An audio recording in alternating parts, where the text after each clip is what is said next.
The work with the authors, Malcolm Hast and Dan Garrison, was really very easy. And as a corrector, that's not always normal, one could say.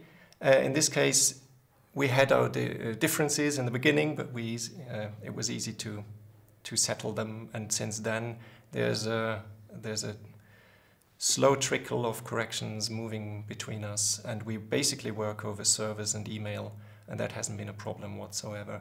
And they have been very forthcoming in their support of the copy editing process as well, because for me as a non-specialist, it wasn't always easy to find the best solution.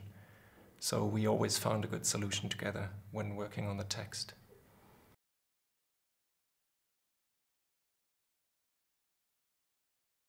I've learned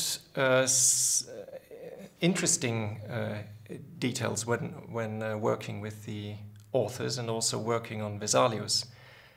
First of all, there are a lot of anecdotes that Vesalius tells that haven't been known to me before, and it's of course somehow a privilege to be able to read through the whole book. Others might say it's also a burden, but for me not.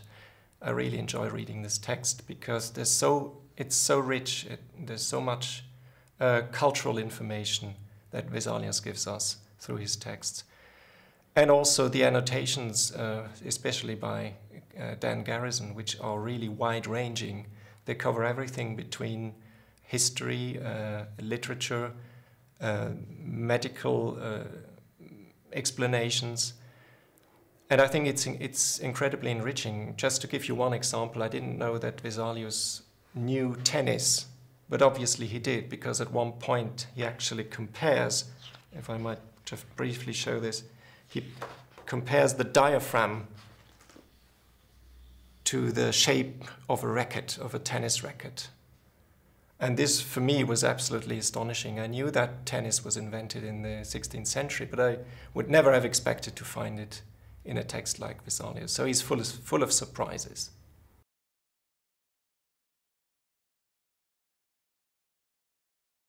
How he managed to, I would ask Vesalius, if I met him, how he managed to write this whole book in 1.5 years, what he basically did.